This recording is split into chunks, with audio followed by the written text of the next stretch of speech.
Phil Parkinson has just delivered the final verdict on a situation that has been keeping the medical staff up at night, and it is not the news any of us wanted to hear. It's official. The fears have become reality, and we are looking at a long road to recovery for a player who has been absolutely instrumental in the rise of this football club over the last few years. This isn't just a knock, this is a campaign-ending blow. What makes this sting even more is the context. We aren't just talking about a squad player making up the numbers, we are talking about a serial winner, a man with promotion DNA coursing through his veins, whose season has been cruelly cut short just as he was hitting his stride away from the racecourse.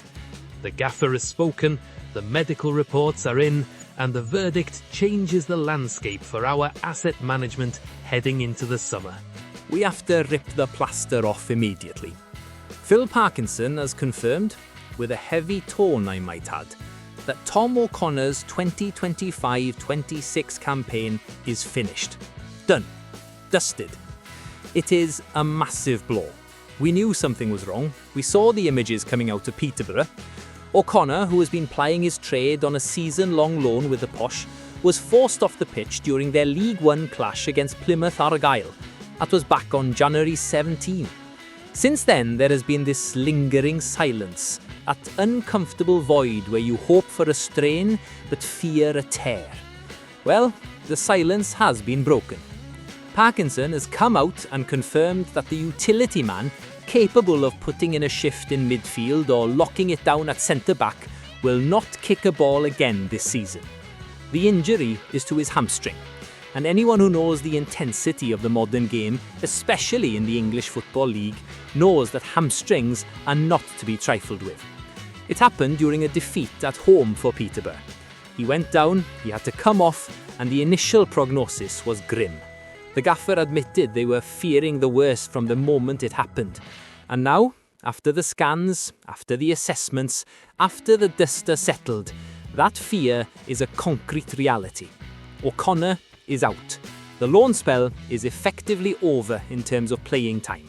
It is a bitter pill to swallow for the player, for Peterborough, and for us watching from North Wales. You have to listen closely to how Phil Parkinson discusses this. He isn't just a manager reading a medical report, he's a man who genuinely feels the pain of his players. His reaction to this news is telling. He described the situation quite simply. It is unfortunate he's out for the season because he was doing well. That phrase, doing well, carries a lot of weight. We send players out on loan not to sit on the bench, not to make up the numbers, but to sharpen their steel. We send them out to prove they can handle the heat. And by all accounts, O'Connor was doing exactly that. Parkinson revealed that a lot of clubs had been ringing him up. The phone at the racecourse was buzzing. Other managers, other sporting directors, they were asking about O'Connor's situation. Why? Because they saw the quality. They saw a player performing at a high level in League One. And then, snap, the hamstring goes. As Parkinson put it, that's part and parcel of football. It's a brutal truth. 1 minute you are the subject of transfer speculation and praise, the next you are looking at months of rehab. The gaffer's tone suggests a real sense of missed opportunity here, not just for the player's development, but for the value of the asset. When you have clubs ringing you up, that means the player's stock is high. Now that momentum, it's a brick wall. It's a frustration that Parkinson can't hide, even if he remains professional about it. So what happens now? This is where the infrastructure of Wrexham, backed by our Hollywood owners and the professional setup we've built, comes into play. Parkinson confirmed Tom's coming back here for treatment, so we've just to work with him now and get him fit. This is crucial. We aren't leaving him to rot in a physio room down in Peterborough. He is coming home. He is returning to the racecourse, to our medical staff, to our facilities. This speaks volumes about the culture at the club. Once a Red Dragon, always looked after. Bringing him back for treatment is the only logical move. We need to oversee his recovery personally. A hamstring injury of this magnitude one that rules you out from January until the summer, is significant. It requires precise management. If you rush it, it goes again. If you manage it poorly, it becomes chronic. Parkinson knows this. The medical team knows this. The focus now shifts entirely from match preparation to rehabilitation. It's a different kind of grind. It's lonely, it's repetitive, but it is necessary. O'Connor is back in the building, and while he won't be wearing the shirt on the pitch, he will be around the lads. He'll be reintegrated into the group, even if it's just in the gym or the canteen. That psychological support is vital. We are taking ownership of his recovery because we need to know exactly what condition he will be in when pre-season for the next campaign rolls around.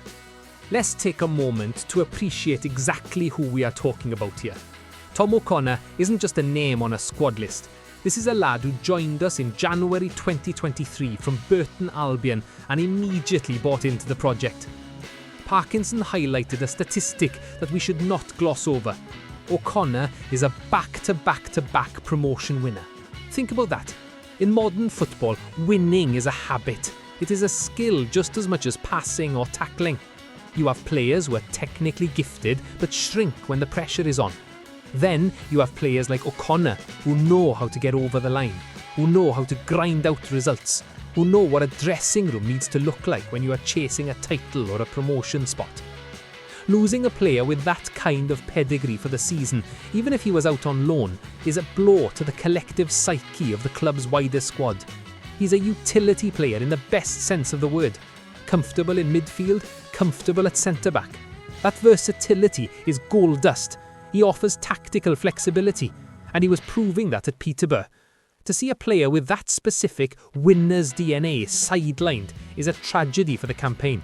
He represents that era of Wrexham where we stopped just hoping for success and started demanding it. This situation shines a harsh light on the risks of the loan system. We sent O'Connor to Peterborough to get minutes, to maintain his value and potentially to put him in the shop window, or to get him ready to fight for a spot here again. Parkinson mentioned that a lot of clubs rang me about him. This confirms the strategy was working. The loan was doing its job, his value was increasing, he was a desirable asset in the market, but the injury throws a spanner in the works. From a business perspective, and we know our owners are smart businessmen, this is a setback. An injured player is hard to sell and hard to reintegrate immediately. The part and parcel of football line from Parkinson is the only way to accept it, but it doesn't make it less frustrating. We have an asset that was appreciating in value, and now that value is frozen. However, there is a silver lining. By bringing him back now, we control the narrative, we control the rehab, we ensure that when he is fit, he is Wrexham fit. We aren't relying on a third party to patch him up. It shows that despite the growth of the club, despite the global brand we are becoming, we still look after the details, we protect our investments. And Tom O'Connor is a significant investment who has already paid dividends with his promotion contributions. Now, it's not all doom and gloom coming out of the medical department. Parkinson also gave us a crucial update on another defensive asset, centre-back Lewis Brunt. If you remember, Brunt has been missing since October 25. He went off with a thigh injury during that 1-1 draw at Middlesbrough. That feels like a lifetime ago in football terms. He's been fighting his own battle to get back. Parkinson revealed that Brunt had a minor setback at the start of the year. That's the last thing you want to hear when a player's on the recovery trail. Setbacks can destroy confidence. But, and here is the good news, Parkinson says he is not far away from a return. This is the balance we needed. While we lose O'Connor for the duration, we are on the verge of getting Brunt back into the fold. The detail Parkinson gave was granular. He had his initial scan on it, and it wasn't terribly bad, but the rescan has showed that he's improved quickly already. That is music to the ears. Improved quickly. That suggests the player's body is responding, the treatment is working, and the setback was just a speed bump, not a roadblock. The gaffer didn't just give us vague hope, he gave us a timeline. So he will hopefully be back running on the grass this week, Parkinson added. Back on the grass. It's a phrase we love in football. It means no more gym isolation. It means smelling the air, feeling the turf, seeing the football again. For a defender like Brunt, getting back on the grass is the final hurdle before reintegration with the squad. Defensively, we pride ourselves on that clean sheet mentality. Having Brunt available again gives Parkinson options. It increases competition for places. Even if he isn't starting next Saturday, just having him training, pushing the starters, raising the level, that is invaluable as we head into the business end of the season. The contrast between O'Connor and Brunt is stark. One journey ends for the season, another is about to restart. It highlights the constant revolving door of the physio room. You lose one, you gain one. It's the ecosystem of a football squad. But getting Brunt back on the grass this week is a massive boost for the morale of the defensive unit. So, where does this leave us? We have to be realistic. Losing Tom O'Connor for the rest of the 2025-26 season is a blow. It's unfortunate, as Parkinson said. It robs a talented player of months of his career, and it robs us of a performing asset. We send our best wishes to Tom in his recovery. We know he's a fighter, he's a winner, he will be back. But we also look at the resilience of this squad. We see Lewis Brunt lacing up his boots to get back on the grass. We see the system working, bringing our boys home to treat them right. This is Wrexham. We don't dwell on the negatives, we analyse them, we fix them, and we move forward. The focus now is on getting O'Connor healthy for the future and getting Brunt ready for the present. The gaffer has his hands on the wheel, and despite the bumps in the road, the direction of travel remains the same. Upwards. What's your take on the loan situation? Does O'Connor still have a long-term future at the racecourse once he's healed? Let me know in the comments.